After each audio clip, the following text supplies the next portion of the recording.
preacher gets up to speak last, you always wonder when he's going to finish. സാധാരണഗതിയിൽ അവസാനത്തെ പ്രസംഗം സ്റ്റേജിൽ വരുമ്പോൾ നിങ്ങൾ ചിന്തിക്കാറുണ്ട് ഇത് എപ്പോഴാണ് തീരാൻ പോകുന്നത്. So I want to put your minds at ease. നിങ്ങളുടെ മനസ്സ് വളരെ ശാന്തമായിരിക്കാനായിട്ട് ഞാൻ ആഗ്രഹിക്കുന്നു. I grew up in the military and I know what time means. ഞങ്ങൾ ഇരുവരും മിലിറ്ററി ബാക്ക്ഗ്രൗണ്ട് ഉള്ളവരാണ്. സമയത്തിന്റെ കൃത്യനിഷ്ഠ നമുക്കറിയാം. I'm not going to take more than 30 minutes and you can go for your lunch. Praise the Lord. 30 മിനിറ്റിൽ കൂടുതൽ ഞാൻ എടുക്കുകയില്ല. നമുക്ക് അതിന് ശേഷം ഭക്ഷണത്തിനായി കടന്നു പോകും. You can time me, I'll keep my word. Praise the Lord. I want to turn to a verse in Acts chapter 20. അപ്പോസ്തല പ്രവൃത്തി 20-ാം അധ്യായം. You know, many Christians use this phrase, I am innocent of your blood. In what Paul said in Acts 20 verse 26. I am innocent of your blood. 20-ാം അധ്യായം 26-ാം വാക്യം. അതുകൊണ്ട് നിങ്ങളിൽ ആരെങ്കിലും നശിച്ചു പോകിയാൽ ഞാൻ കുറ്റക്കാരനല്ല എന്ന് ഇന്നേ ദിവസം നിങ്ങളോട് സാക്ഷ്യം പറയുന്നു. When can you say to somebody, after preaching what, can you say to somebody, I'm free from your blood now, I'm not responsible for you before God? നമ്മൾ പ്രസംഗിച്ച് തീർന്നതിന് ശേഷം ഒരു വ്യക്തിയോട് നമുക്ക് എങ്ങനെ പറയാൻ കഴിയും, നിങ്ങളുടെ രക്തത്തിൽ ഇനിമേൽ എനിക്ക് പങ്കില്ല? Supposing I have just told you Jesus died for your sins. യേശു കർത്താവ് നിങ്ങൾക്ക് വേണ്ടി മരിച്ചു എന്ന് ഞാൻ നിങ്ങളോട് പറഞ്ഞു. That's the only way of salvation. കാരണം അത് മാത്രമാണ് രക്ഷയ്ക്കുള്ള കാരണം. You must repent and believe in him. നിങ്ങൾ മാനസാന്തരപ്പെട്ട് യേശുവിൽ വിശ്വസിക്കുക. Now I am free from your blood. അതിനുശേഷം ഞാൻ സ്വതന്ത്രനാണ്, എനിക്കതിന് യാതൊരു ഉത്തരവാദിത്വമില്ല. Some people just give a tract to somebody and say, now I am free from your blood. If you go to hell, you're responsible. ചിലർ ഇങ്ങനെ tract കൊടുത്തതിന് ശേഷം എന്റെ ഉത്തരവാദിത്വം തീർന്നു, ഇനി അവൻ സ്വർഗത്തിലോ നരകത്തിലോ എവിടെ പോയാലും എനിക്ക് വിഷയമല്ല എന്ന് ചിന്തിക്കുന്നവരുണ്ട്. A lot of our ideas have come because we don't read the word of God exactly. ദൈവവചനം അതിൻ്റെതായിട്ടുള്ള രീതിയിൽ നമ്മൾ പഠിക്കാത്തതുകൊണ്ടാണ്, വായിക്കാത്തതുകൊണ്ടാണ് നമ്മൾ അങ്ങനെ പലതിലും തെറ്റിപ്പോകുന്നത്. God has called me to be a teacher of God's word. ദൈവവചനം പഠിപ്പിക്കുവാനുള്ള ഒരു അധ്യാപകനായിട്ട് കർത്താവിനെ വിളിച്ചു. I spent 50 years studying this book so that I can teach it accurately. ഏകദേശം 50 വർഷത്തോളം ഞാൻ ഈ വചനം പഠിച്ചു. അതുകൊണ്ട് തന്നെ അത് കൃത്യമായിട്ട് പഠിപ്പിക്കുവാനായിട്ട് എനിക്ക് സാധിക്കുന്നു. And here's something I want to show you now. ഇതിൽ ഒരു കാര്യം നിങ്ങളെ മനസ്സിലാക്കാനായിട്ട് ഞാൻ ആഗ്രഹിക്കുന്നു. Whenever you study the word of God, ദൈവവചനം നിങ്ങൾ എപ്പോഴെങ്കിലും പഠിക്കുമ്പോൾ don't take a verse all by itself. ഒരു വചനം മാത്രം അതിന്റെ കോണ്ടെക്സ്റ്റിൽ നിന്ന് വെളിയിലായിട്ട് എടുത്ത് നിങ്ങൾ ചിന്തിക്കരുത്. When you take a whole message that Jesus or the apostles preached, don't take a verse by itself. യേശു കർത്താവോ ശിഷ്യന്മാരോ പ്രസംഗിച്ച പ്രസംഗത്തിന്റെ മുഴുവൻ ഭാഗത്തുനിന്ന് ഏതെങ്കിലും ഒരു വാക്യം മാത്രം എടുത്ത് നിങ്ങൾ അതിന്റെ ആശയം മാത്രം എടുക്കരുത്. Many people have taken one sentence I said in some sermon and misquoted me. ഏതെങ്കിലും ഒരു പ്രസംഗത്തിൽ നിന്ന് എടുത്തിട്ടുള്ള ഒരു വാക്യം എടുത്തിട്ട് എന്നെ മിസ്കോട്ട് ചെയ്ത് ഞാൻ കേട്ടിട്ടുണ്ട്. I said, Lord, they are misquoting me. That's not what I meant. ഞാൻ ആ സമയത്ത് ഇങ്ങനെ പറയും, കർത്താവേ ഞാൻ പ്രസംഗിച്ചത് അങ്ങനെയല്ലല്ലോ, അതിൽ ഒരു വാക്കെടുത്താണല്ലോ അവരിങ്ങനെ മിസ്കോട്ട് ചെയ്യുന്നത്. The Lord said, don't worry, they have misquoted me for 2000 years. കർത്താവിനോട് പറഞ്ഞു, നീ വിഷമിക്കേണ്ട ആവശ്യമില്ല, കാരണം 2000 വർഷങ്ങൾക്ക് മുമ്പ് എന്നെയും അങ്ങനെ അവർ മിസ്കോട്ട് ചെയ്തതാണ്. 2000 വർഷമായിട്ട് എന്നെ അവർ മിസ്കോട്ട് ചെയ്തുകൊണ്ടിരിക്കുന്നു. So, one principle is when you read a letter, don't read one verse, read the whole letter of Paul. പൗലോസിന്റെ ഏതെങ്കിലും ഒരു ലേഖനം നിങ്ങൾ വായിക്കുകയാണെങ്കിൽ ഒരു വാക്ക് മാത്രമല്ല, ആ ലേഖനം മുഴുവനായി വായിക്കുവാൻ ഞാൻ ശ്രമിക്കും. Here is how we understand it. ഇവിടെ നമ്മൾക്ക് വായിച്ച് നമുക്ക് മനസ്സിലാക്കാം. I am innocent of the blood of all men because, verse 27, I did not shrink from declaring to you the whole purpose of God. ദൈവത്തിന്റെ നിങ്ങളെ കുറിച്ചുള്ള ദൈവത്തിന്റെ ആലോചന മുഴുവനും മറച്ചു വെക്കാതെ ഞാൻ സംസാരിച്ചത് കൊണ്ട് ഇനിമേൽ ഞാൻ കുറ്റക്കാരനല്ല എന്നാണ് ഉദ്ദേശിച്ചത്. If I have declared to you only 10% of the purpose of God, I am not free from your blood. ദൈവഹിതത്തിന്റെ 10% മാത്രമാണ് നിങ്ങളോട് പറഞ്ഞതെങ്കിൽ ഞാൻ നിങ്ങളുടെ രക്തത്തിൽ നിന്ന് കുറ്റക്കാരനായി വിമതനായി വരുന്നില്ല. Proclaim to you 75% of the purpose of God, I am not free from your blood. ഇനി അത് 75% ആണെങ്കിൽ പോലും നിങ്ങളുടെ രക്തത്തിൽ നിന്ന് ഞാൻ വിമുക്തനല്ല. This is why God has appointed teachers in the church to proclaim the whole purpose of God. അതുകൊണ്ടാണ് ദൈവത്തിന്റെ ആലോചന മുഴുവനും അവരെ പഠിപ്പിക്കുവാനായിട്ട് ഉപദേഷ്ടാക്കന്മാരെ ദൈവസഭയിൽ ദൈവമാക്കിയിരിക്കുന്നത്. The great need in Christendom is to have a balanced understanding of truth. ദൈവരാജ്യത്തിൽ വാസ്തവത്തിൽ ഇന്ന് ആവശ്യമായിരിക്കുന്നത് സത്യത്തിന്റെ പരിപൂർണമായിട്ടുള്ള ആ ഒരു അറിവ് നേടുന്നവരായിരിക്കണം. For example, we have groups in Christendom that say gifts of the Holy Spirit are not important. Holy fruit of the Holy Spirit is important. പരിശുദ്ധാത്മാവിന്റെ ഫലം മാത്രമാണ് പ്രാധാന്യം അറിയിക്കുന്നത്, വരം പ്രാധാന്യമല്ല എന്ന് ചിന്തിക്കുന്ന കൂട്ടരെ നമുക്ക് കാണാൻ There കഴിയും. are others who emphasize the gifts of the Holy Spirit so much that they almost neglect the fruit of the Spirit. മറ്റു ചില ഗ്രൂപ്പുകളെ നമുക്ക് കാണുവാൻ കഴിയും, പരിശുദ്ധാത്മാവിന്റെ വരങ്ങളെ മാത്രം കേന്ദ്രീകരിച്ച് ജീവിക്കുന്നു, അവർ പരിശുദ്ധാത്മാവിന്റെ ഫലത്തെ കുറിച്ച് ചിന്തിക്കുന്നതില്ല. I say, look at Jesus. എന്നാൽ യേശുവിനെ നിങ്ങൾ നോക്കുക, What did he have? എന്താണ് യേശു He ഉണ്ടായിരുന്നത്? had the fruit and the gifts. അവനിൽ പരിശുദ്ധാത്മാവിന്റെ വരങ്ങളും ഫലവും ഉണ്ടായിരുന്നു. So we need both. അതിനർത്ഥം നമുക്ക് ഇത് രണ്ടും ആവശ്യമാണ്. The glory of God was seen in Jesus Christ, full of grace and truth. യേശുവിൽ നിറഞ്ഞിരുന്നത് അവൻ തേജസ് നിറഞ്ഞവനായിരുന്നു, കൃപയും തേജസ്സും നിറഞ്ഞവനായിരുന്നു. He could put his arm around lepers.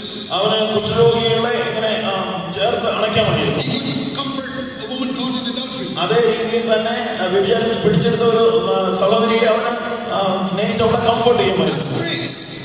അതാണ് Grace. കൃപയുടെ പ്രദർശനം. But it was also full of truth.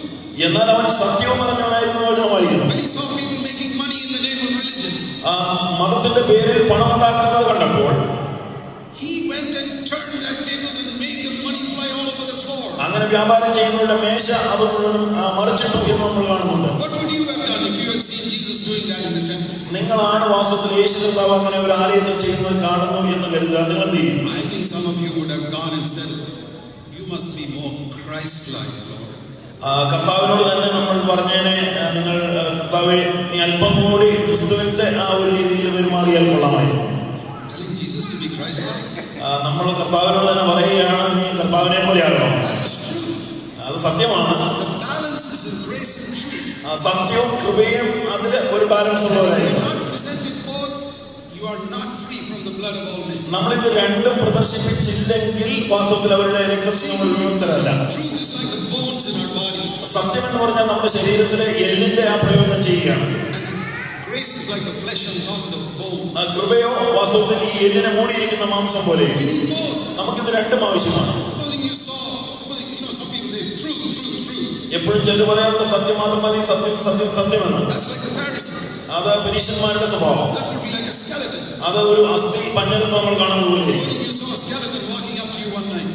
നിങ്ങളൊരു രാത്രി ഒരു അസ്ഥി പഞ്ഞരം നിങ്ങളുടെ അടുക്കിലേക്ക് കടന്നു വരുന്നത് കാണുന്നു എന്ന് കരുതുക. You're not attracted to that. You feel like running away. നിങ്ങൾ ഒരിക്കലും അതിനോട് ചേർന്ന് നിൽക്കാൻ ആഗ്രഹിക്കുക, നിങ്ങൾ അതിന് ഓടിക്കാനായിട്ട് ശ്രമിക്കും. There were no bones in our body, only flesh. ഇങ്ങനെ ചിന്തിക്കുക, അസ്ഥികളൊന്നുമില്ല, മാംസം മാത്രമേ ഉള്ളൂ. I wouldn't be able to stand here. എനിക്കിവിടെ നേരെ നിന്നു നിൽക്കാൻ കഴിയുകയില്ല. I'd be able to fit into any opening, star openings, rectangular openings, circular opening, anything I can go through. ഏത് ദ്വാരത്തിലൂടെ വേണമെങ്കിലും എനിക്ക് അപ്പുറം കടന്നു പോകാനായിട്ട് കഴിയും. Some believers are like that. ചില വിശ്വാസികളും അങ്ങനെയാണ്. They don't have stand for truth. അവർക്ക് സത്യത്തിന് വേണ്ടി നിൽക്കണമെന്നില്ല. They can fit into any doctrinal shape അവർക്ക് ഏതൊരു ഉപദേശം വന്നാലും അതിനനുസരിച്ച് കുഴഞ്ഞു മാറുന്ന ഒരു അനുഭവം. because they have no conviction. കാരണം അവരുടെ ഉള്ളിൽ ഒരു സ്ഥിരമായിട്ടുള്ള ഒരു ആശയമില്ല. Balance, the glory of God is seen by His grace and truth. ദൈവത്തിന്റെ വചനത്തിൽ നമ്മൾ കാണുന്ന യേശു കർത്താവിൽ സത്യത്തിന്റെയും കൃപയുടെയും ബാലൻസ് The ഉണ്ടായിരുന്നു. same way in many areas. അതുപോലെ തന്നെ എല്ലാ വശത്തും Love for God ദൈവത്തോടുള്ള സ്നേഹവും and love for our neighbor. അതേ സമയത്ത് തന്നെ മനുഷ്യനുള്ള അയൽപക്കക്കാരോടുള്ള സ്നേഹവും അതിനൊരു ബാലൻസ് We're ഉണ്ടായിരിക്കും. not to just go become hermits and monks and just say I love God. നമ്മൾ തപസ് ചെയ്യുന്ന മുനിമാരെ പോലെ ഒരു സ്ഥലത്ത് ഞാൻ എന്റെ ദൈവമായിട്ടുള്ള ബന്ധം മാത്രമേ ഉള്ളൂ പറഞ്ഞ് ജീവിക്കുന്ന At the അനുഭവം. same time, we don't go into social service and just say we're going to love men and help them to live better lives on earth. അതിന് നേരെ മറിച്ച് ദൈവമായിട്ടുള്ള ബന്ധം വിട്ടിട്ട് ഞാൻ സോഷ്യൽ സർവീസ് മാത്രമേ ചെയ്യുള്ളൂ എന്ന് പറയുന്ന അനുഭവമല്ല. The balance. അതിലും ബാലൻസ് Love ഉണ്ടായിരിക്കും. God with all your heart and love one another as Christ loved you. ദൈവത്തെ സ്നേഹിക്കുകയും അതേ രീതിയിൽ തന്നെ നമ്മുടെ കൂട്ടുകാരനെ സ്നേഹിക്കുകയും ചെയ്യുന്നതാണ് ക്രിസ്തുവിന്റെ സ്നേഹം. I could spend a whole hour speaking on balance. ഇങ്ങനെയുള്ള ഈ സന്തുലിതമായിട്ടുള്ള അവസ്ഥയെ കുറിച്ച് സംസാരിക്കാൻ മണിക്കൂറുകൾ എനിക്ക് എടുക്കാൻ കഴിയും. But I want to show you another area. മറ്റൊരു കാര്യം കൂടി കാണിക്കാം. When Jesus gave the Great Commission before he went to heaven, കർത്താവ് സ്വർഗ്ഗത്തിലേക്ക് സ്വർഗ്ഗാരോഹണമായി പോകുന്നതിന് തൊട്ട് മുമ്പ് നൽകിയ ആ commandment, he used the word go twice. ആ കൽപ്പനയിൽ കർത്താവ് 2 പ്രാവശ്യം പോകുകയും എന്ന് പറഞ്ഞു. That's the balance. അത് ഒരു ബാലൻസിനെ കാണിക്കുക. And most Christians have seen only one part of it. അതിന്റെ ഒരു ഭാഗം മാത്രമേ സാധാരണ ഇതിൽ അധികമാനം ക്രിസ്ത്യാനികളും കണ്ടിട്ടുള്ളൂ. Twice he said go. എന്നാൽ 2 പ്രാവശ്യമാണ് കർത്താവ് പോകുകയും എന്ന് പറഞ്ഞത്. First, ഒന്ന് Mark 16 verse 15. മർക്കോസ് സുവിശേഷം 16-ാം അധ്യായം 15-ാം വാക്യം. Go into all the world and preach the gospel to all creation. അവനിങ്ങനെ പറഞ്ഞു, പിന്നെ അവൻ അവരോട്, നിങ്ങൾ ഭൂലോകത്തിലൊക്കെ പോയി സകല സൃഷ്ടിയോടും സുവിശേഷം പ്രസംഗിപ്പിൻ. We have to go and preach the gospel to every single person. ലോകത്തിലുള്ള സകല സൃഷ്ടിയോടും എല്ലാവരോടും നമ്മൾ പോയി സുവിശേഷം പറയണം. That is called evangelism. അതാണ് സുവിശേഷീകരണം എന്ന് പറയുന്നത്. No one person can reach the 7 billion people in the world. ഒരൊറ്റ വ്യക്തിക്കായിട്ട് തന്നെ 7 ബില്യൺ ആളുകളെ റീച്ച് ചെയ്യാൻ കഴിയില്ല. No one church can reach 7 billion people. ഒരൊറ്റ സഭയായിട്ട് എല്ലാവരെയും റീച്ച് ചെയ്യാനായിട്ട് കഴിയില്ല. No one church can reach 1.2 billion people in India. ഇന്ത്യയിലുള്ള എല്ലാവരെയും റീച്ച് ചെയ്യാനായിട്ട് ഒറ്റ സഭയെ കൊണ്ട് കഴിയില്ല. That's why that commission is given to the whole church. അതുകൊണ്ടാണ് മൊത്തം ലോകത്തിലുള്ള എല്ലാ സഭകളോടുമായിട്ട് കർത്താവ് അറിയിക്കുന്നത്. Not just to preachers. അത് പ്രസംഗരോട് മാത്രമല്ല. Jesus said we are all to be witnesses even if we are not all evangelists. നമ്മൾ കേട്ട സുവിശേഷന്മാരായിട്ട് എല്ലാവരും തീർന്നില്ലെങ്കിലും എല്ലാവരും അവന്റെ സാക്ഷികളായി നമ്മൾ മാറണം. Evangelists are those who have a special ministry to reach out to the lost. സുവിശേഷന്മാരെന്ന് പറഞ്ഞാൽ കർത്താവിന് വേണ്ടി പ്രത്യേക ചില ഗ്രൂപ്പുകളെ അടുക്കിലേക്ക് ദൈവം അയക്കുന്നവരാണ്. All of us must be witnesses to our neighbors, to our relatives, to our office colleagues, everybody. എന്നാൽ നമ്മളെ വിളിച്ചിരിക്കുന്നു നമ്മളെല്ലാവരും ഒരു രീതിയിൽ അല്ലെങ്കിൽ മറ്റു രീതിയിൽ നമ്മുടെ ജോലി സ്ഥലത്ത് നമ്മുടെ അയൽക്കാരുടെ മധ്യത്തിൽ എല്ലാം അവന്റെ സാക്ഷികളായി ഇരിക്കുവാനാണ്. Our own churches in India have grown mostly through personal evangelism. ഞങ്ങളുടെ ഇന്ത്യയിലുള്ള സഭ തന്നെ വളർന്നതിന് കാരണം വ്യക്തിപരമായിട്ടുള്ള സുവിശേഷത്തിലൂടെയാണ്. People reaching others. വിശ്വാസികൾ മറ്റുള്ളവരുടെ അടുക്കിലേക്ക് സുവിശേഷം എത്തിക്കുന്നു. When you go like this, അങ്ങനെ നിങ്ങൾ പോകുമ്പോൾ Jesus said certain things will take place. കർത്താവ് പറഞ്ഞ ചില കാര്യങ്ങൾ അവിടെ സംഭവിക്കും. You bring people to faith.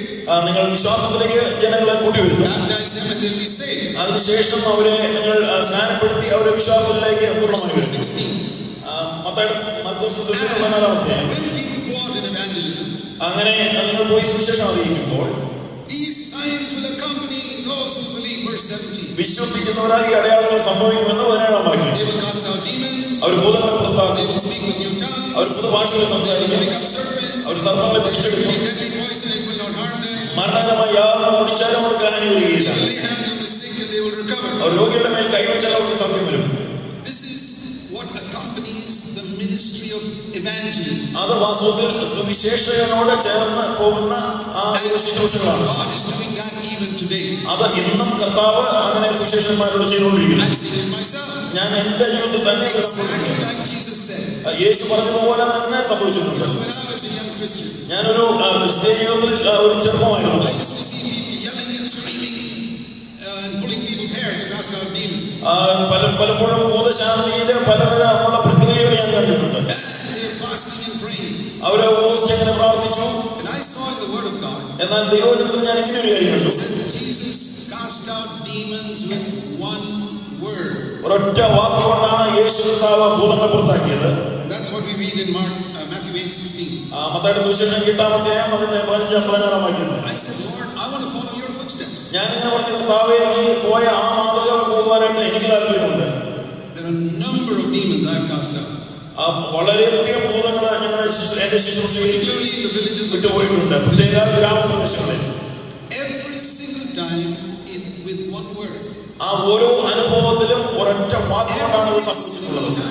എല്ലാ പ്രാവശ്യവും. Even here in America, when I was casting out a demon from somebody. ഈ അമേരിക്കയിലും അങ്ങനെയുള്ള ഒരു ഭൂതശാന്തി ശുശ്രൂഷ ഒറ്റ വാക്യം. In Jesus' name, get out of that person. ആ വ്യക്തിയിൽ നിന്ന് യേശുവിന്റെ നാമത്തിൽ നിന്ന് വിട്ടുപോകുക എന്നുള്ള ഒരൊറ്റ വാക്ക്.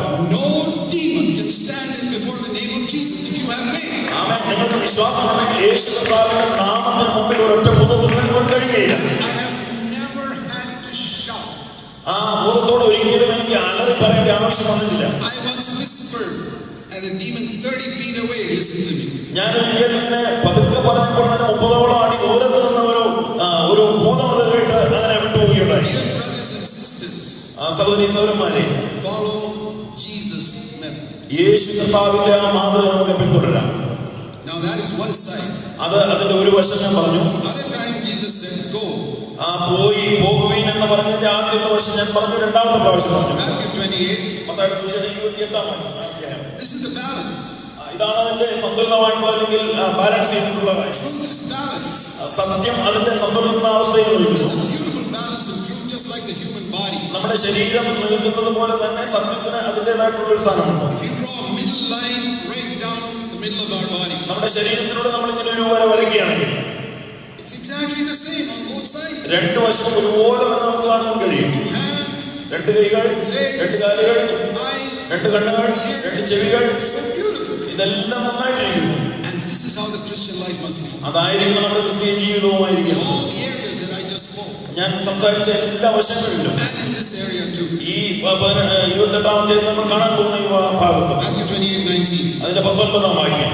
ആകയാൽ നിങ്ങൾ പുറപ്പെട്ട് Make disciples. പിതാവിനെയും പുത്രനെയും പരിശുദ്ധാത്മാവിന്റെ നാമത്തിൽ സ്നാനം കഴിപ്പിച്ചും ഞാൻ നിങ്ങളോട് കൽപ്പിച്ചിരിക്കുന്നതൊക്കെ പ്രമാണിപ്പാൻ തക്കവണ്ണം ഉപദേശിച്ചുകൊണ്ട് സകല ജാതികളെ ശിഷ്യരാക്കിക്കൊള്ളുക. Make disciples of all nations.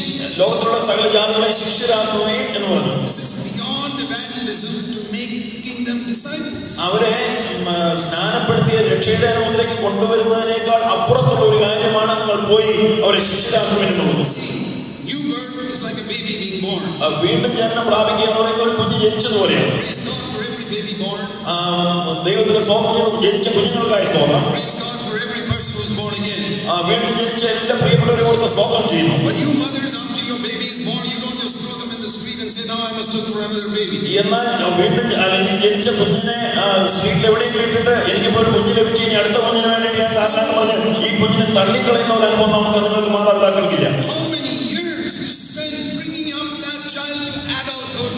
എത്രയോ വർഷങ്ങളാണ് മാതാപിതാക്കൾ ഈ കുഞ്ഞൊന്ന് വളർന്ന് വലുതായി കാണുവാൻ ആഗ്രഹിച്ച് അതിനുവേണ്ടി പ്രവർത്തിച്ചുകൊണ്ടിരിക്കുന്നത്. That's the burden the apostles had to bring people up to discipleship. അതേ ഭാരമാണ് അപ്പോസ്തലന്മാർക്ക് ഈ പുതുതായിട്ട് വന്ന എല്ലാവരെയും ശിഷ്യരാക്കി തീർക്കുവാനായിട്ട് അവർക്കുണ്ടായിരുന്ന ഭാരം. That's why they put them in churches. അതുകൊണ്ടാണ് സഭയിൽ അവരെ ആക്കിയത്. And not just that, they built them up to become disciples. അവരെ സഭയിലാക്കുക മാത്രമല്ല, അവരെ വചനം പഠിപ്പിച്ച് അവരെ ഒരു നല്ല പൂർത്തീകരണത്തിലേക്ക് അവരെ നടത്തി. What did they do?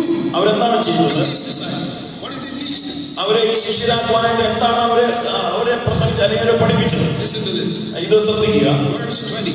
20ാം വാക്യം. Teach them to do every single thing I commanded you. ഞാൻ നിങ്ങളോട് കൽപ്പിച്ചതൊക്കെയും പ്രമാണിപ്പാൻ തക്കവണ്ണം നിങ്ങൾ ഉപദേശിക്കുക. Here there is no mention of miracles or signs or demons or any such thing. ഇവിടെ ഭൂതശാന്തിയെ കുറിച്ചോ അല്ലെങ്കിൽ അത്ഭുതത്തെ കുറിച്ചോ അല്ലെങ്കിൽ അങ്ങനെയുള്ള വീര്യപ്രവൃത്തികളെ കുറിച്ചോ ഒന്നും പറഞ്ഞിട്ടില്ല. That is connected with evangelism. അത് സുവിശേഷത്തോടുള്ള ബന്ധത്തിലാണ് സംഭവിക്കുന്നത്. When you go out with evangelism, നിങ്ങൾ സുവിശേഷത്തിനായി പോകുമ്പോൾ God will confirm your word with healing the sick, കർത്താവ് തന്റെ വചനം അത്ഭുതങ്ങളിലൂടെ രോഗശാന്തിയിലൂടെ casting out demons, ഭൂതങ്ങളെ പുറത്താക്കുന്നതിലൂടെ protecting you from poisons and snakes and everything. വിഷത്തിൽ നിന്ന് അല്ലെങ്കിൽ സർപ്പത്തിൽ നിന്ന് നിങ്ങളെ കാക്കുന്നതിലൂടെ അവൻ തന്റെ വചനത്തെ ഉറപ്പിക്കും. That is happening wherever frontier evangelism goes into the unreached parts of India or any part of the world even today. സുവിശേഷം എത്തിയിട്ടില്ലാത്തടത്ത് സുവിശേഷന്മാർ അങ്ങനെ കടന്നു ചെല്ലുമ്പോൾ അവിടെ എല്ലായിടത്തും അങ്ങനെ സംഭവിച്ചിട്ടുണ്ട്, സംഭവിക്കുകയും ചെയ്യുന്നു. You may not see it so much in your own midst because you are not doing frontier evangelism. നമ്മുടെ സ്വന്തം ജീവിതത്തിൽ നമ്മൾ അത്രമാത്രം അത്ഭുതം കാണാത്തതിന് കാരണം ഇങ്ങനെ സുവിശേഷം എത്തിയിട്ടില്ലാത്തടത്ത് നമ്മൾ പോകാറില്ലാത്തതുകൊണ്ടാണ്.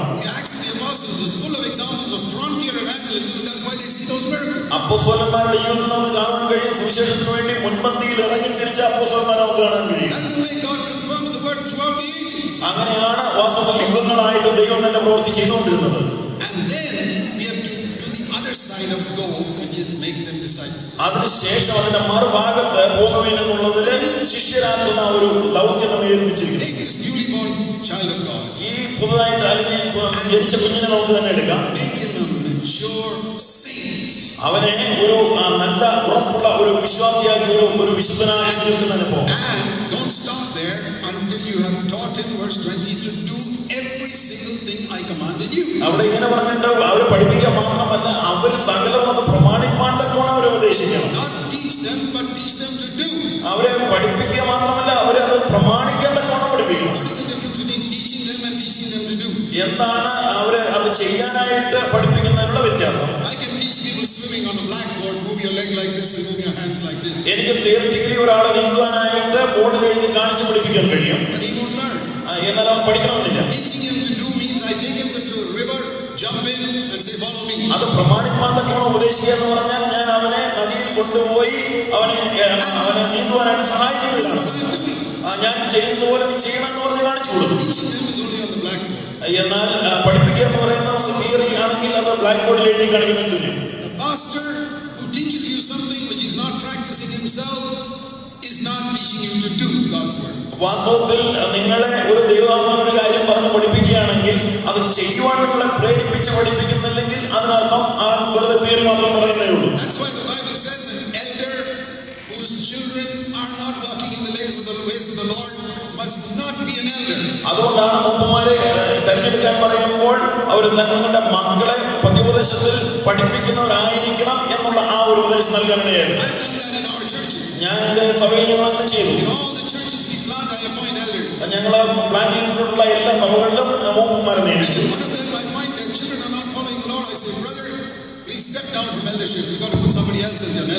അതിനാഗ്രഹപ്പെട്ടിരുന്ന ഒരു മൂപ്പന്റെ ജീവിതത്തിൽ അവന്റെ കുഞ്ഞുങ്ങള് ചൊവ്വ നടക്കാത്തത് കൊണ്ട് തന്നെ ഞാൻ അദ്ദേഹത്തോട് പറഞ്ഞു, സഹോദര പ്ലീസ് നീ ആ ശുശ്രൂഷയിൽ നിന്ന് മാറി വെക്കണം. ദൈവവചനത്തെ അനുസരിക്കുന്നതാണ് ഏറ്റവും പ്രാധാന്യം അറിയിക്കുന്നതെന്ന് ഞാൻ വിശ്വസിക്കുന്നു. ഈ വിശ്വാസികളെല്ലാം അവരെ ഞാൻ പഠിപ്പിക്കുക മാത്രമല്ല അവരത് പ്രമാണിക്കുവാനായിട്ട് ഞാൻ പഠിപ്പിച്ചിട്ടുണ്ട്. എല്ലാവരെയും യേശു പറഞ്ഞ ഉപദേശത്തെ പകുതിയായിട്ട് അല്ലെങ്കിൽ 10% മാറ്റല്ല, എന്നെ പൂർണ്ണമായിട്ടും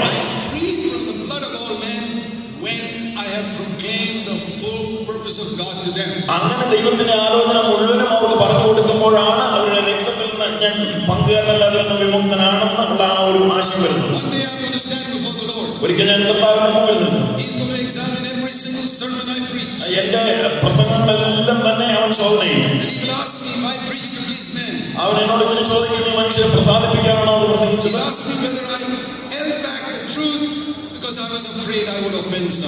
നീ ആരെയെങ്കിലും പ്രയാസപ്പെടുത്തണ്ട എന്ന് കരുതി പൂർണ്ണ സത്യം പ്രസംഗിക്കുന്നതെന്ന് മാറിയിരുന്നിട്ടുണ്ടോ എന്ന് അവർ അവനോട്.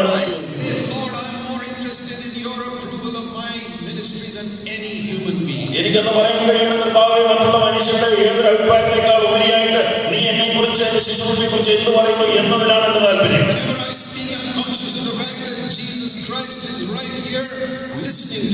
ഞാൻ സംസാരിക്കുമ്പോഴെല്ലാം ഒരു കാര്യത്തിൽ എനിക്ക് പൂർണ്ണ നിശ്ചയമുണ്ട്, യേശു കർത്താവ് ഈ സഭയിൽ തന്നെ ഇരുന്ന് എന്നെ ശ്രദ്ധിച്ചുകൊണ്ടിരിക്കുന്നു. ഞാൻ എന്തുകൊണ്ടാണ് ഇങ്ങനെ സംസാരിക്കുന്നതെന്ന് എന്റെ ഉദ്ദേശശുദ്ധിയെ അവൻ കണ്ടുകൊണ്ടിരിക്കുന്നത് എനിക്ക് നല്ല ബോധ്യമുണ്ട്. എന്നോടൊരു കാര്യം പറയാൻ അവൻ പ്രേരിപ്പിക്കുക മാത്രമല്ല, ഞാനത് അങ്ങനെ തന്നെ പറയുന്നുണ്ടോ എന്ന് ശ്രദ്ധിക്കുന്നവൻ കൂടിയാണ്. ഞാൻ ഓരോ പ്രാവശ്യം ശുശ്രൂഷയ്ക്ക് ശേഷം ഭവനത്തിൽ കടന്നു പോയിട്ട് ഞാൻ എന്റെ ഹൃദയത്തെ ഞാൻ ശോധന ചെയ്യാറുണ്ട്. കർത്താവേ, എന്നോട് സംസാരിക്കണം. നീ പറഞ്ഞതെല്ലാം ഞാൻ അവിടെ പറയുകയുണ്ടായോ? അതോ ഞാൻ മനുഷ്യരെ പ്രസാദിപ്പിക്കാനാണോ ശ്രമിച്ചത്, അല്ലെങ്കിൽ അവരെ സഹായിക്കാനാണോ പറഞ്ഞത്? ഞാനൊരു വിശ്വാസത്തിൽ ചെറുപ്പക്കാരനായിരുന്നു. പലപ്പോഴും എനിക്ക് പ്രസംഗം കൊണ്ട് മറ്റുള്ളവരെ ഒന്ന് ഇംപ്രസ് ചെയ്യണമെന്ന് താല്പര്യം ഉണ്ടായിരുന്നു. മറ്റുള്ളവരെ സാക്കിന് നല്ലൊരു പ്രസംഗകനാണെന്ന് മറ്റുള്ളവരെ ഗ്രഹിക്കുവാനായിട്ടുള്ള ആ ഒരു ശ്രമം ഉണ്ടായിരുന്നു. അതിനുശേഷം അതിനു മുമ്പേ മരിച്ചുപോയി. യേശു കർത്താവിനോട് ഞാൻ ക്രൂശിക്കപ്പെട്ടിരിക്കുന്നു, ഞാനല്ല ക്രിസ്തു ജീവിക്കുന്നു.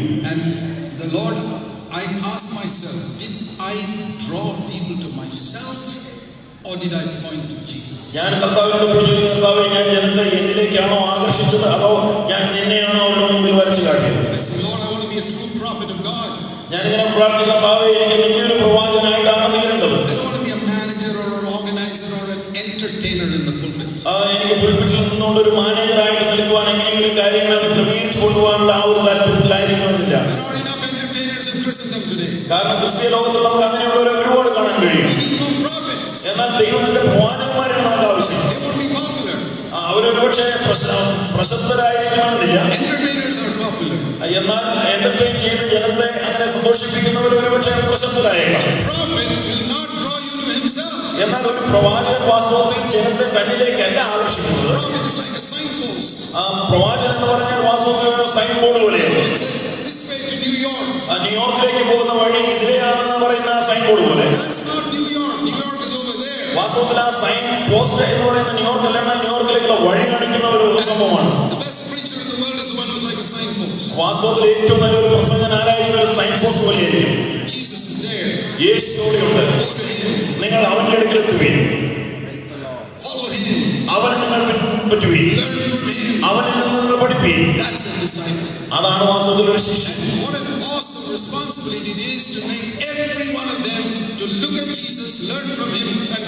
എത്രമാത്രം ശ്രേഷ്ഠകരമായ ഒരു ഉത്തരവാദിത്തമാണ് നമ്മെ ഏൽപ്പിച്ചിരിക്കുന്ന ഈ ഇവരെല്ലാവരെയും ശിഷ്യരാക്കി യേശുവിന്റെ അടുക്കിലേക്ക് തിരിച്ചവരെ യേശുവിനെ പിൻപറ്റുവാനായിട്ട് നമ്മൾ പഠിപ്പിക്കും. Such an awesome responsibility that I often fall upon my face before God and say, Lord, give me the part of your Holy Spirit. ഇത്ര ശ്രമകരമായിട്ടുള്ള ഒരു ഉത്തരവാദിത്തമാകിയ ഞാൻ പലപ്പോഴും ദൈവസഭയിൽ വീണ് കിടന്ന കർത്താവേ, എന്റെ ആത്മാവിന്റെ ശക്തി എന്നിൽ അധികമായി പകർന്നതെന്ന് പ്രാർത്ഥിച്ചുകൊണ്ടിരിക്കും. Give me strength to preach your word honestly, faithfully. നിന്റെ വചനം സത്യസന്ധമായ ആത്മാർത്ഥതയോടെ പ്രസംഗിക്കുവാൻ എനിക്ക് ശക്തി തരണമെന്ന് പ്രാർത്ഥിക്കും. Nobody who listens to me will be deceived. കാരണം കർത്താവ് എന്നെ കേൾക്കുന്നവരാരും ചതിക്കപ്പെടരുത് എന്ന പ്രാർത്ഥനയാണ്. How shall I make them disciples? കാരണം എനിക്ക് നിന്റെ ശിഷ്യരാക്കി അവരെ മാറ്റണമെന്നുണ്ട്. I don't want them to be just converted. അവര് ജസ്റ്റ് ഒരു മാനസാന്തരം മാത്രമല്ല. You know, if you had a human body where one side is muscular and one side is all skin and bone, നമ്മുടെ ശരീരത്തിൽ ഒരു ഭാഗം വളരെ മസിലുള്ളതായിട്ട് മറ്റൊരു ഭാഗം ശോഷിച്ചതാണെങ്കിൽ how terrible it will look. എത്രമാത്രം ശോചനീയമായിട്ടുള്ള ഒരു അവസ്ഥയായിരിക്കും. That is how it is in this area. വാസ്തവത്തിൽ അങ്ങനെയാണ് ഈ വശത്ത് നമ്മൾ കാണുന്നത്. There's a lot of evangelism in Christendom. നമ്മുടെ ക്രിസ്തീയ ഗോളത്തിൽ നമുക്ക് അനേക സുവിശേഷന്മാരെ കാണാൻ കഴിയും. Praise God for that. അവരെ ഓർത്ത് ദൈവത്തെ സ്തുതിക്കുന്നു. For all the evangelism going on in the world, ലോകത്ത് നടക്കുന്ന എല്ലാ സുവിശേഷീകരണത്തിനുമായി ദൈവത്തെ സ്തുതിക്കുന്നു. we need more. നമുക്ക് അതിനേക്കാൾ കൂടുതലായിട്ട് ആവശ്യമുണ്ട്. That side is muscular. അത് ആ വശം സുവിശേഷീകരണം എന്ന ഒരു ഭാഗം വളരെ ശക്തിമത്തായ ഒന്നാണ്. Other side, എന്നാൽ അതിന് മറുവശം teaching people to do everything Jesus commanded. ദൈവം യേശു കർത്താവ് കൽപ്പിച്ചതെല്ലാം പ്രമാണിക്കാൻ തക്കവണ്ണം ഉപദേശിക്കുന്ന, Teaching them never to lust with their eyes after a woman, not even once. അവരുടെ കണ്ണുകൊണ്ട് ഒരു സ്ത്രീയെ മോഹിക്കുന്ന പോലും ചെയ്യാതെ ഉപദേശിക്കുന്ന. Why the preachers themselves are not coming into that life? കാരണം പ്രസംഗരിൽ തന്നെ പലരും ആ ജീവിതം നയിക്കുന്നില്ല. Teaching them never to get angry and to yell at people in anger. ഒരിക്കലും കോപിഷ്ഠരായി മറ്റുള്ളവരോട് കോപത്തോടെ പെരുമാറുവാൻ ഇടയാകരുത് എന്ന് പഠിപ്പിക്കുന്ന പ്രസംഗകർ. Jesus was angry when people were dishonoring God. യേശു കർത്താവ് വാസ്തവത്തിൽ ജനം ദൈവത്തെ എതിരെ തിരിഞ്ഞപ്പോൾ അവന് ദേഷ്യം വന്നു. But when they called him Beelzebub, he forgave them. എന്നാൽ അവൻ ബെൽസെബൂബയിലാണ് നീ എന്ന് പറഞ്ഞപ്പോൾ അവൻ ക്ഷമിച്ചു. When they spat on him, he forgave them. അവനെ തുപ്പിയപ്പോൾ അവൻ ക്ഷമിച്ചു. There is an anger that is holy. ഒരു വിശുദ്ധമായിട്ടുള്ള ഒരു കോപമുണ്ട്. That is where it concerns the glory of God. കാരണം ദൈവ തേജസ്സിനെ കുറിച്ച് ഓർക്കുമ്പോഴുള്ള ആ ഒരു ദേഷ്യം. When I see television evangelists making money from poor people, ഈ പാവപ്പെട്ടവരിൽ നിന്ന് പണം ഉണ്ടാക്കുന്ന ആ ഇവാഞ്ചലിസ്റ്റുമാരെ ഞാൻ കാണുമ്പോൾ I get angry. എനിക്ക് ദേഷ്യം വരും. Just like Jesus in the temple. യേശു കർത്താവ് ദേഷ്യം വന്നതുപോലെ തന്നെ. And if you're not angry, you're not like Jesus. നിങ്ങൾക്ക് ആ സമയത്ത് കോപമല്ല വരുന്നതെങ്കിൽ യേശുവിനെ പോലെയല്ല. And people call me the devil. കാരണം ഒരുപക്ഷെ പിശാചൻ തന്നെ വിളിച്ചേക്കാം. Write all types of evil against me. എല്ലാ കാര്യങ്ങളിലും എന്നെ കുറിച്ച് വളരെയധികം വിരോധമായിട്ട് എഴുതിയിട്ടുണ്ട്. I shall not respond. I shall forgive them and love them. എന്നാൽ അവർക്കെതിരെ ഞാൻ ഒരിക്കലും പ്രതികരിക്കുന്നവനല്ല, അവരെല്ലാവരെയും ക്ഷമിക്കുന്നവനാണ്. Anger there. കാരണം അതിനൊന്നും കോപത്തിന് സ്ഥാനമില്ല. I have to teach people this. കാരണം ഞാൻ ഇത് തന്നെയാണ് ഞങ്ങളെ Bring പഠിപ്പിക്കുന്നത്. them to this life. അവരെ ഈ ജീവിതത്തിൽ തന്നെ കൊണ്ടുവരണം. Jesus said, no man can serve two masters. യേശു കർത്താവ് പറഞ്ഞു, ഒരു മനുഷ്യന് രണ്ട് മാസ്റ്റർമാരെ, രണ്ട് നായന്മാരെ സേവിക്കാൻ You കഴിയില്ല. cannot serve God and money. ദൈവത്തെയും മാമനെയും സേവിക്കാൻ കഴിയുകയില്ല. You cannot love God and love money. ദൈവത്തെ സ്നേഹിക്കുകയും പണത്തെ സ്നേഹിക്കുകയും ചെയ്യാൻ കഴിയില്ല. I have to teach people not to love money. ഞാനിങ്ങനെ ജനത്തെ പഠിപ്പിക്കേണ്ടിയിരിക്കുന്നു, പണത്തെ നിങ്ങൾ സ്നേഹിക്കരുത്. You can have money, but don't love it. നിങ്ങൾക്ക് പണം ഉണ്ടാകാം, എന്നാൽ പണത്തെ സ്നേഹിക്കരുത്. Don't let money be on your head. Let it be under your feet. നിങ്ങളുടെ തലയിലല്ല പണം കയറേണ്ടത്, നിങ്ങളുടെ കാലിനടിയിലായിരിക്കണമെന്ന് പറയാം. Don't let money become your master. Make it your servant. വാസ്തവത്തിൽ നിങ്ങളുടെ മാസ്റ്ററായിട്ടല്ല പണം ഇരിക്കേണ്ടത്, നിങ്ങളുടെ സെർവന്റ് ആയിരിക്കണം. How can a pastor teach that if money is his own master? എന്നാൽ ഒരു ദൈവദാസൻ എങ്ങനെയാണ് ഇത് പഠിപ്പിക്കാൻ കഴിയുന്ന അവന്റെ സ്വന്തം ജീവിതത്തിൽ അതല്ലെങ്കിൽ? It is so important to teach people to do everything Jesus commanded. യേശു കർത്താവ് കൽപ്പിച്ചതെല്ലാം പ്രമാണിക്കുവാൻ തക്കവണ്ണം നമ്മൾ പഠിപ്പിക്കുന്നവരായിരിക്കും. Hate your father and mother. Love me more than everybody else. Love me more than your father, mother, brother, sister. കർത്താവ് പറഞ്ഞ പിതാവിനേക്കാൾ മാതാവിനേക്കാൾ നിന്റെ സഹോദരങ്ങളേക്കാൾ എല്ലാം ഉപരിയായിട്ട് എന്നെ സ്നേഹിക്കണം. That means if my father, mother, brother, sister, friend is offended with me and I have to do something, the Lord says, I'm going to do it. Whoever gets offended. ഞാൻ കർത്താവിന് വേണ്ടി എന്തെങ്കിലും ചെയ്യാനായിട്ട് അങ്ങനെ താല്പര്യമെടുക്കുമ്പോൾ എന്റെ ഭവനക്കാർ ആരെല്ലാം ഒഫൻഡഡ് ആയാലും ഞാൻ കർത്താവിന് വേണ്ടി ഇത് ചെയ്യും. You know what Jesus said at the end of the Sermon on the Mount? ഈ മലയിലെ പ്രസംഗത്തിന് അവസാനം കർത്താവ് ഇങ്ങനെ എന്താ പറഞ്ഞാൽ അറിയോ? He said, if you hear these words of mine ഈ പ്രഭാഷണത്തിന്റെ അവസാനം കർത്താവ് പറഞ്ഞു, നിങ്ങൾ ഈ കേൾക്കുന്നതിന്റെ വചനങ്ങൾ and do them, അത് കേട്ട് ചെയ്യുന്നവൻ you will build your house on the rock. അത് പാറമേൽ വീട് പണിത മനുഷ്യനോട് നിങ്ങൾ തുല്യരായിരിക്കും. If you hear these words of mine എന്നാൽ നിങ്ങൾ എന്റെ വചനങ്ങൾ കേട്ടു and don't do them, എന്നാൽ അത് അങ്ങനെ ചെയ്യുന്നില്ലെങ്കിൽ like a man who built his house on sand. മണലിന്മേൽ വീട് പണിത മനുഷ്യനെ പോലെയായിരിക്കും. The flood came, the rains came. ആ വെള്ളപ്പൊക്കം ഉണ്ടായി, മഴ പെയ്തു. The fall was great. അവന്റെ ആ മണലിന്മേൽ പണിതിരുന്ന വീടിന്റെ വീഴ്ച വലുതായിരുന്നു എഴുതിയിരിക്കുന്നു. Read in Revelation. നമ്മൾ വെളിപ്പാട് പുസ്തകം നമ്മളിങ്ങനെ വായിക്കുന്നു. All of Babylon was great. ബാബിലോണിന്റെ വീഴ്ച, തകർച്ച വലുതായിരുന്നു. Many people have said Babylon is the Roman Catholic Church. പലരും പറഞ്ഞു കേട്ടിട്ടുണ്ട് ബാബിലോൺ എന്ന് പറയുന്നത് റോമൻ കത്തോലിക്ക സഭയെ കുറിച്ച് എഴുതിയിരിക്കുകയാണ്. Babylon is a mother of harlots. എന്നാൽ വേശ്യമാരുടെ മാതാവ് ആണ് എന്നാണ് ബാബിലോണിനെ കുറിച്ച് എഴുതിയിരിക്കുന്നത്. A person who listens to the words of Jesus in Matthew 5, 6 and 7. മത്തായിയുടെ സുവിശേഷം 5, 6, 7 അധ്യായങ്ങളിൽ പറഞ്ഞതുപോലെ യേശു കർത്താവിന്റെ വചനങ്ങളെ കേട്ടിട്ട് അത് ചെയ്യുന്നില്ലെങ്കിൽ അവന്റെ വീഴ്ചയാണ് ഏറ്റവും വലുതായിരിക്കുന്നത്. അതാണ് വാസ്തവത്തിൽ ബാബിലോണിന്റെ ആ ഒരു ചിത്രം തരുന്നത്. സഹോദരന്മാരെ, എന്നെ ഏൽപ്പിച്ചിരിക്കുന്ന വേല ഞാൻ ചെയ്തു. ഞാൻ കർത്താവിന്റെ മുമ്പിൽ നിൽക്കുന്നുകൊണ്ട് പറയുന്നു, അവൻ എന്റെ ഹൃദയത്തിൽ നൽകിയിരിക്കുന്നു, ഞാൻ നിങ്ങളുമായി ഷെയർ ചെയ്തു. ചെവിയുള്ളവൻ കേൾക്കട്ടെ. നമുക്ക് നമ്മുടെ തലകളെ വണക്കാം.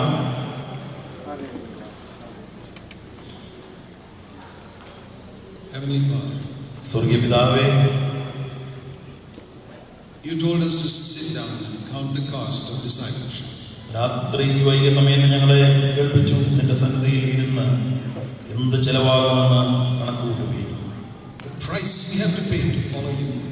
നിന്നെ പിൻപറ്റുവാൻ ഞങ്ങളൊരു വില നൽകേണ്ടതായിട്ടുണ്ട്. We must be willing to pay that price.